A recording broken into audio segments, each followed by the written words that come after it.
नमस्कार, बहुत स्वागत है आपका स्वदेश न्यूज में। मैं हूं आपके साथ अंशु शर्मा। आप देख रहे हैं कहीं छीन न ले अच्छे दिन। अब आप ये सोच रहे होंगे कि कहीं छीन न ले अच्छे दिन, हम किसकी बात कर रहे हैं? तो हम आपको बताते चले कि भारत द्वारा अफगानिस्तान मसले पर क्षेत्रीय देशों के साथ बैठक में आयोजन के बीच पाकिस्तान भी इसकी तैयारी में है।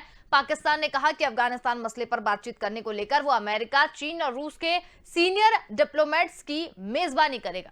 पाकिस्तान के विदेश मंत्री शाह मसूद कुरैशी और राष्ट्रीय सुरक्षा सलाहकार मोइद यूसुफ ट्रोइका प्लस बैठक की अध्यक्षता करेंगे। अमेरिका, चीन और पाकिस्तान के प्रतिनिधि अफगानिस्तान के विदेश मंत्री आमिर खान मुत्ताकी से भी मुलाकात करेंगे।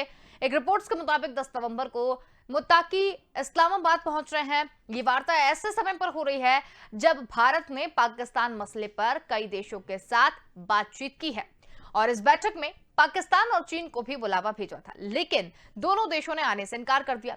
ऐसे वक्त में जब तालिबान अंतरराष्ट्रीय मान्यता की मांग कर रहा है, ये बैठक महत्वपूर्ण हो सकती है।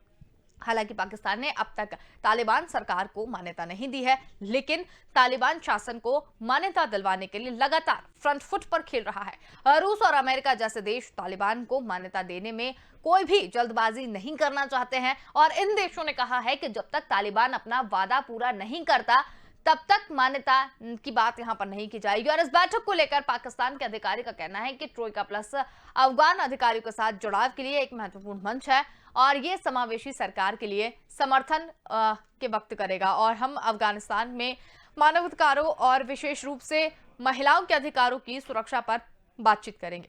आपको बता दें कि काबुल पर तालिबान के कब्जे के बाद से ट्रोइका प्लस की ये पहली बैठक है और इस फॉर्मेट के आखिरी बैठक अगस्त की शुरुआत में दोहा में हुई थी और रूस द्वारा 19 अक्टूबर को मॉस्को में एक बैठक फिर बुलाई गई थी, लेकिन अमेरिका ने लॉजिस्टिक को हवाला देते हुए वहां पर भाग नहीं लिया था। तो अब क्या करने वाला है पाकिस्तान, किस तरीके से भारत के बाद में वो बीच में आएगा, उसके बारे में हम यहाँ पर बातचीत करेंगे। हमारे साथ दोनों मेहमान यहाँ पर जुड़ गए हैं, जिसमें विंग कमांडर प्रफुल्ल बख्शी जी हमारे साथ जुड़े हुए हैं और हमारे साथ रक्षा विशेषज्ञ अमरदीप त्यागी जी भी हमारे साथ जुड़े हुए हैं। आप दोनों का ही बहुत स्वागत है। विंग कमांडर सर, सबसे पहले आपसे जानना चाहेंगे कि जिस तरीके से यहाँ पर बात की जा रही है, पाकिस्तान चाहता है कि वो अफगानिस्तान के मसले पर भी बैठे और वो अब कह रहा है कि चीन और रूस जैसे देशों की अगवानी करेगा। क्या समझा जाए या आपसे ये पूछा जाए कि पाकिस्तान के मन में आखिर क्या चल रहा है?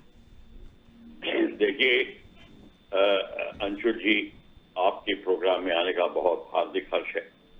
सबसे बड़ी बात यह है कि पाकिस्तान और चाइना दोनों को पता है कि अगर भारत और भारत के समर्थक देश इस एरिया में अपना आइडियाज, अपना इन्फ्लुएंस फैलाते हैं तो उनकी चलने वाली दाल नहीं गलने वाली, क्योंकि पाकिस्तान चाहता है कि इस एरिया के अंदर अफगानिस्तान के ऊपर कंट्रोल करे और चाइना चाहता है कि अपना CPEC के तहत इस एरिया और उसके आगे का एरिया, सारे के एरिया के ऊपर आधिपत्य जमाए। तो बेसिकली पाकिस्तान और चाइना अपनी साठ-गांठ करके रिलीजियस एंगल को उकसाकर इस तरीके को इस एरिया के ऊपर अपना, जिसको कहते हैं, अपना ही आधिपत्य जमाने की कोशिश कर रहे हैं। और उनका बीच में संघर्ष चलेगा। उन कई ट्राइब्स पे, कई जातियों के ऊपर, कई टेररिस्ट ऑर्गेनाइजेशन जो उनसे मेल नहीं खाती, शिया सुन्नी का प्रॉब्लम आएगा और इसमें तजाकिस्तान और वैसी कंट्रीज को भी आपत्ति होगी। इसीलिए भारत के जो NSA हैं वो तजाकिस्तान, कजाकिस्तान, किर्गिस्तान, किर्गिस्तान वगैरह सारों से मिलकर इन्होंने 7 कंट्रीज का जो मेल किया है उसकी खिलाफत करने के लिए पाकिस्तान, चाइना और रशिया अपना तोयका मिला रहे हैं। अमेरिका ने उसको इंसाफ कर दिया जैसे आपके नैरेटिव में था, और वो उसने अपना लॉजिस्टिक्स का एक अपना कोई बहाना जो भी कहना है कर दिया। क्वेश्चन ये है कि पाकिस्तान और चाइना नहीं चाहते कि हिंदुस्तान के और उसके जो समर्थक देश हैं उनका इस यहाँ पे बोलबाला चले, क्योंकि वो इस एरिया को जिसको कहते हैं पूरा का पूरा उसको चूसना चाहते हैं, पूरा इसमें मिनरल्स और यानी कि जर और जमीन के ऊपर अपना अधिकार जमाना चाहते हैं इस एरिया के अंदर, और उनकी प्रॉब्लम खड़ी हो रही है। तो इसीलिए उन्होंने भी अपनी मीटिंग बुलाई है, हमने भी अपनी मीटिंग बुला रहे हैं और ये इस मीटिंग का अब आज हर्ष क्या निकलता है। हमारा ऑफकोर्स वो एम है इंडिया का और कंट्रीज का humanitarian development, aid programs red cross, red crescent इत्यादि इन संस्थाओं को आगे बढ़ाना, ताकि लोगों के ऊपर जो त्रासदी आई हुई है वो कम हो, और टेररिस्ट ऑर्गेनाइजेशन को कंट्रोल करना। इसके पीछे सबसे बड़ी बात है हमारा स्ट्रेटेजिक इंटरेस्ट है। अगर ये टेररिस्ट ऑर्गेनाइजेशन ताकतवर बनती हैं तो 80 to 90 billion worth of dollars के जो वेपन छोड़ गए अमेरिका, सारे उनके पास आएंगे। अटैक हेलीकॉप्टर, टुमारो फाइटर और small logistics aircraft, big logistics aircraft, ये सारे के सारे एंटी जम्मू एंड कश्मीर के संघर्ष में टेररिस्ट की मदद करेंगे। तो ये सारा हमारे इंटरेस्ट की बात है और अशांति फैलेगी। इसी कारण हमारी कंट्रीज के जो भारत के समर्थक देश हैं और हमारे एनएसए श्री डोल साहब ने जो पीड़ा उठाया है, इसको अब सफल ना हो किसी तरीके से, ये पाकिस्तान चाहता है, उसके एनएसए चाहते हैं, और अभी तक टर्की को भी बीच में लेके आएंगे। वो पता नहीं कैसे बाहर अभी बैठा हुआ है, चाइना और रशिया को लेके आ गया है, अमेरिका भी बाहर है। बिल्कुल। अमरदीप सर, अगर आपसे जानना चाहें, जिस तरीके से बात यहाँ पर की जा रही है कि पाकिस्तान अब जो है वो आगवानी करेगा, ये प्रोग्राम का हमने एक टैगलाइन यहाँ पर दी है कि क्या छीन लिए जाएंगे अच्छे दिन। तो अजीत डोभाल जो है वो एक मीटिंग यहाँ पर करने वाले हैं, तो पाकिस्तान की मंशा पर क्या पानी फिर सकता है, ये सवाल मैं आपसे जानना चाहती हूँ। देखिए, अफगानिस्तान जो है जियोपॉलिटिकली बहुत इम्पोर्टेंट देश है, और ये खाली रशिया, पाकिस्तान, चाइना और अमेरिका के लिए नहीं, भारत के लिए भी बहुत इम्पोर्टेंट है। और जब तक इस मीटिंग में भारत का इन्वॉल्वमेंट नहीं होगा, ये मीटिंग सफल नहीं हो सकती। ठीक है, लेकिन पाकिस्तान का भरसक प्रयास है कि अफगानिस्तान में तालिबान गवर्नमेंट को किसी भी तरह उसको मान्यता दिला दे। उसके लिए ये सारे प्रयास जारी हैं। उसके लिए वो रशिया को इन्वॉल्व करना चाहते हैं, चाइना को इन्वॉल्व करना चाहते हैं, अमेरिका को। लेकिन इन तीनों देशों के अपने अपने इंटरेस्ट हैं और उनके इंटरेस्ट क्लैश होंगे। वो कभी भी संभव नहीं है कि तीनों देश, अमेरिका, रशिया और चाइना, तीनों एक मत होके अफगानिस्तान का कुछ भला कर सके। इन तीनों ने यहाँ पे अपने, अमेरिका ने, रशिया ने तो पूरे प्रयास हो गए, अभी चाइना का प्रयास होना बाकी है वहां पे रहकर, बट वो सफल नहीं हो पाएंगे। यहाँ पर शांति की स्थापना सिर्फ और सिर्फ भारत के इन्वॉल्वमेंट से हो सकती है। पाकिस्तान, अफगानिस्तान दोनों इस क्षेत्र में शांति बनाना नहीं चाहते। उनका एक ही उद्देश्य है, किसी भी तरह भारत को कमजोर करना। इसीलिए इस ट्राइका की मीटिंग में भारत को आमंत्रित नहीं किया गया। या जब भारत मीटिंग कर रहा था अफगानिस्तान इश्यू को लेके, चाइना और पाकिस्तान को इन्वाइट किया, तो they refuse to attend that meeting. That means they clearly shows कि वो भारत के साथ एक शांति स्थापना नहीं चाहते। तो भारत भी उनको कभी भी इस तरह की कोई उनकी मीटिंग सफल नहीं होने देगा कि जिसमें भारत अलग थलग रहे और पाकिस्तान जो है वो अफगानिस्तान को लीड करे, और जहां पे वो मतलब आगवानी करेगा अभी चाइना और रशिया की, बट वो सक्सेसफुल होने वाला नहीं है किसी भी कीमत पर। बिल्कुल, जैसे कि आपने बताया है कि शांति बहाली की जो बात यहाँ पर की जाएगी, उसमें अगर इंडिया का इन्वॉल्वमेंट होता है तो ही यहाँ पर बात की जा सकती है। वहीं कमांडर सर, आपसे जानना चाहेंगे कि पाकिस्तान अब अमेरिका, चीन और रूस की जैसे आगवानी करने की यहाँ पर बात कर रहा है, और जैसा कि अभी त्यागी सर ने बताया है कि अगर भारत उसमें इन्वॉल्वमेंट नहीं करेगा तो चीजें कैसी क्या हो सकती हैं। देखिए, भारत का इन्वॉल्वमेंट अगर नहीं होगा, ऑटोमेटिकली भारत मेन कंट्री है इस एरिया में। सब कॉन्टिनेंट तो भारत का ही है, अफगानिस्तान, पाकिस्तान भारत का ही अंग थे एक समय के अंदर। तो ये तो सबको पता है, culturally and socially we are all. तो भारत का साथ में होना बहुत जरूरी है, और अगर भारत साथ में नहीं है तो जो भारत की जो इकोनॉमी है और भारत के जो समर्थक हैं, वो सारे के सारे फिर इस तरीके के अड़चन पैदा करेंगे। और दूसरी बात है, चाइना का ऑलरेडी भारत के साथ में संघर्ष चल रहा है, और इधर चाइना पाकिस्तान के ऊपर भी अपना कंट्रोल करने की कोशिश कर रहा है। चाइना का डबल गेम खेल रहा है। तो चाइना नहीं चाहता कि अगर कोई भी चीज भारत को लेके खड़ी हो जाती है और प्रॉब्लम खड़ी हो जाती है, तो चाइना को 100 बिलियन का तो वैसे ही नुकसान शुरू हो जाएगा और उसको प्रॉब्लम खड़ी होगी। तो चाइना बिल्कुल नहीं ये चाहता किसी तरीके से कि कोई कंफ्रंटेशन यहाँ ना हो इस पॉइंट को लेकर। हाँ, कंफ्रंटेशन तो हो सकती है लद्दाख इश्यू को लेकर, और अगर भारत ने थोड़ी पहल दिखाई होती और पीओके को हमने ले लिया होता पहले, तो फिर ये आपत्ति यहाँ तक की ना पहुंचती। तो मैं, और अगर मैं, मेरे ख्याल से जो आप जो है चाइना, अमेरिका जो है बाहर जाने की इतनी जल्दी भी ना करता, क्योंकि चाइना अमेरिका के ऊपर इतने प्रेशर भी ना पड़ते। ये सारी की सारी बात है, ना अमेरिका और ना पाकिस्तान और तालिबान का तालमेल होता अगर पीओके हमारे पास होता ढंग से। खैर, वो बात तो निकल गई। पर इस समय जो अमरदीप कह रहे हैं, बिल्कुल ठीक कह रहे हैं कि जब तक भारत का इसमें जो परछाई नहीं पड़ेगी इस पूरी डील के ऊपर, तो फिर इनको प्रॉब्लम ही खड़ी रहेगी। क्योंकि भारत का इस समय जो बोलबाला है, भारत का जो वजन है इस एरिया में बहुत जोरदार है, और बड़े समर्थक हम भारत को मिल रहे हैं।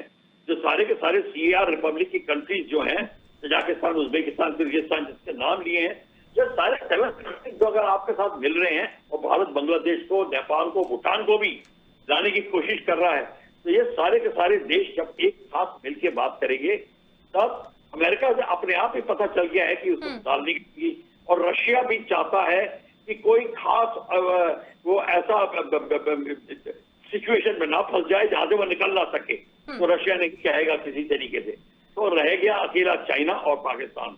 बात दोनों में ही सीमित रह जाएगी। बिल्कुल। अमरदीप सर, अगर बात की जाए तालिबान के कब्जे की बात की, जैसा कि अफगानिस्तान पर कब्जा कर लिया तालिबान ने, तो काबुल पर तालिबान के कब्जे के बाद से ट्रोइका प्लस की एक बैठक पहले हुई थी। तो आपसे जानना चाहेंगे कि किस तरह की बैठक थी और ट्रोइका प्लस क्या है? क्या ये एक संगठन है या इसे क्या क्या कहा जाए? देखिए, ट्रोइका जो वर्ड है that is originated from Russia. Russia में क्या है कि a cart pulled by 3 horses, basically 3 देशों का या 3 लोगों का संगठन जो है that is Troikaa, that is originated from try. तो बेसिकली किसी भी 3 देशों का मीटिंग, तो इसमें जो बेसिक कंट्रीज हैं वो रशिया, अमेरिका एंड चाइना। अब ट्रोइका प्लस मींस पाकिस्तान, अफगानिस्तान, या आप टर्की को जोड़ लीजिए, ईरान को जोड़ लीजिए, भारत को जोड़ लीजिए, किसी को भी जोड़ेंगे, that is going to be troika plus. तो basically this is the organization. Now the thing is कि जब तक, जैसे अभी भी बख्शी सर ने भी बताया और मैं भी बार बार कह रहा हूं कि जब तक भारत का इन्वॉल्वमेंट नहीं होगा वहां पे ये सफल नहीं हो सकता। उसके पीछे सबसे बड़ा कारण है क्योंकि यदि भारत इन्वॉल्व नहीं होगा, that means they are planning something against India, that means they want to destabilize India. और यदि इंडिया को डिस्टेबलाइज करने का वहां पे इस तरह का कोई भी फैक्ट होता है या कोई भी इस तरह की कार्रवाई होती है, तो इंडिया उसको काउंटर करेगा। ना खाली इंडिया, इंडिया के जितने भी सहयोगी देश है वो सारे उसको काउंटर करेंगे। तो जब काउंटर करेंगे तो शांति कहां से स्थापित होगी? यानी कि उनका इन्वॉल्वमेंट होगा पीओके में, पीओके से जम्मू एंड कश्मीर में, जम्मू कश्मीर से पूरे भारत में इन्वॉल्वमेंट रहेगा। तो इस तरह की कार्रवाई को जब तक भारत सहयोग ना करे या भारत का इन्वॉल्वमेंट ना हो, यहाँ शांति स्थापित नहीं हो सकती। नंबर 2, जो जिस तरह तालिबान ने कैप्चर करके एक आतंकवादी संगठन ने एक इलेक्टेड गवर्नमेंट को हटाकर कब्जा किया है, ऐसी गवर्नमेंट को मान्यता दिलाना अपने आप में ही नेगेटिविटी है। कल को इस तरह की घटनाएं बाकी और दूसरे देशों में भी होंगी, और यदि पाकिस्तान ऐसे सोच रहे थे पाकिस्तान में, तो ये कल को तालिबान जो है, जो पाकिस्तान में भी एक तालिबान का गुट सक्रिय है, कल को वहां भी कब्जा होगा, फिर पाकिस्तान क्या करेगा? तो मेरा कहने का तात्पर्य है कि इसको पाकिस्तान चाहता है कि इसको रिकॉग्निशन मिल जाए, और जो भी संतुलित दिमाग से सोचने वाला व्यक्ति होगा वो कभी भी ये नहीं कहेंगे कि इस तरह के आतंकवादी संगठन की सरकार को मान्यता दी जाए। और जिस तरह उनकी हरकतें, चलो ऐसा भी हो सकता है कि कोई एक रिवोल्यूशनरी पार्टी किसी देश में इस तरह करके चेंज ऑफ, मतलब गवर्नमेंट चेंज कर सकती है, लेकिन जिस तरह के तालिबानी लोग हैं, जिस तरह की ये सोच रखते हैं, जिस तरह की ये कार्रवाई करते हैं, ऐसे लोगों को मान्यता देना, तो आप ये समझिए पूरे विश्व को एक आतंकवाद की भट्टी में झोंक देना है। जिस दिन इनको रिकॉग्निशन मिल गया, आप ये समझिए पूरे विश्व में आतंकवादियों का प्रोलिफरेशन हो जाएगा। यानी कि यहाँ से as it is they are supplying और ट्रेनिंग और sending terrorist to different countries, फिर तो ये और पक्का वो हो जाएगा कि पूरे देश मतलब अड़ोसी पड़ोसियों ने सबने उसको मान्यता दे दिया। Now they are free to launch all this type of negative activities. तो कहने का तात्पर्य है कि कोई इसको मान्यता नहीं मिलनी चाहिए, और जब तक भारत को नहीं इन्वॉल्व करेंगे यहाँ पे शांति नहीं होगी, और नहीं होने देना चाहिए। भारत को अपना पूरा प्रयास करना चाहिए, जैसे कि अभी अमेरिका ने लॉजिस्टिक्स को और व्हाटएवर रीजन से उसने अपने आप को दूर रखा है, तो ऐसे और दूसरे देश भी होंगे। रशिया की कुछ ऐसी मजबूरी है जिसके वजह से वो इसमें मीटिंग में हिस्सा तो जरूर लेगा, लेकिन कभी भी कोई ऐसा स्टेप नहीं उठाएगा जिससे कि भारत को के साथ उसकी नाराजगी हो। तो हमें ऐसा इसमें चिंतित होने का विषय नहीं है कि रशिया वहां पे आ रहा है। हाँ, चाइना पाकिस्तान का पुराना मेल है, उन दोनों को जो भी करना है, और उसमें तो अच्छा है कि हमारा तरफ से रशिया वहां पे इन्वॉल्व रहेगा और रशिया हमारा रिप्रेजेंटेशन रहेगा। तो मेरा कहने का मतलब है कि ये तीनों देश मिलके कोई भी ट्रॉयका कर लें या कोई भी मीटिंग कर लें, we are not going to get affected, क्योंकि हमारा इन्वॉल्वमेंट जब तक नहीं होगा ये मीटिंग कोई सफल नहीं होगी। बिल्कुल। विंग कमांडर सर कुछ कहना चाह रहे थे। जी सर। देखिए, कहना चाह रहा था, तीन से गाड़ा काम बिगाड़ा। क्वेश्चन ये है, ट्रॉयका जो है ये सफल इसलिए ही नहीं होगा क्योंकि इन सबके इंटरेस्ट क्लैश करेंगे, और ये इंटरेस्ट जो है लॉन्ग टर्म इंटरेस्ट नहीं है। और जैसे कि मैं और अभी अमनदीप कह रहे हैं कि रशिया अब बहुत फूक के कदम ले रहा है, रशिया नहीं चाहता, और रशिया को बहुत फाइनेंसिस की बहुत प्रॉब्लम है। हम मेजर प्रोजेक्ट्स उसके साथ कर रहे हैं, 400 वगैरह हैं, और भी आगे चल के रशिया उस पर डिपेंड कर रहा है, क्योंकि रशिया की पूरी आर्म्स इंडस्ट्री को बहुत फाइनेंसिस की जरूरत है, और भारत उसको देने को तैयार है जॉइंट वेंचर्स में। तो रशिया अपने पांव पे कुल्हाड़ी फालतू में नहीं मारेगा। उसको पता है कि इस एरिया में जहां पे उसका आधिपत्य था वहां चाइना घुसने की कोशिश कर रहा है, तो रशिया वैसे भी इंटरेस्टेड नहीं होगा, तो देखेगा कि चाइना ना हावी हो जाए। बल्कि मैं तो ये कह रहा हूं कि अगर रशिया क्लोजली इनको मॉनिटर करता रहे तो उस पर ज्यादा कंट्रोल रहेगा इन कंट्रीज के ऊपर। तो ये बेसिकली एक चीज जो होगी वो भारत को इतना नुकसान नहीं पहुंचाएगी, और इसलिए अमेरिका बाहर से देख रहा है। पर हमें ये देखना है कि ओआईसी कंट्रीज और शंघाई कॉर्पोरेशन का क्या रिएक्शन रहेगा। उनका बहुत जरूरी है, फाइनेंसेस बहुत वहां से आने वाले हैं, पाकिस्तान उन पर डिपेंड कर रहा है। चाइना उनको पाकिस्तान को और पैसा कितना देगा, अब ये भी देखने की बात है। अभी तो चाइना और पाकिस्तान ने अपना बही खाता को बैलेंस करना है, उसमें जितने दुधार चढ़ा हुआ पाकिस्तान के ऊपर, अभी उसको रेड को ब्लू करना है, ब्लू को रेड करना है, जो भी होगा वो देखा जाएगा। पर इस समय पाकिस्तान बड़ी विचित्र स्थिति में है चाइना को लेकर। जैसे इसीलिए भारत की इस समय नीति होनी चाहिए कि अपना जबावड़ा श्रीलंका पे, बांग्लादेश पे और ज्यादा तगड़ा कर दे, साथ ही साथ में अपने सीआर रिपब्लिक में कर दे। जैसे एनएसए की मीटिंग बुलाई है वैसे और मीटिंग्स की बुलाएं, कल्चरल मीट्स कराएं, रिपब्लिक डे पे उनके लीडर्स वगैरह को बुलाना शुरू करें।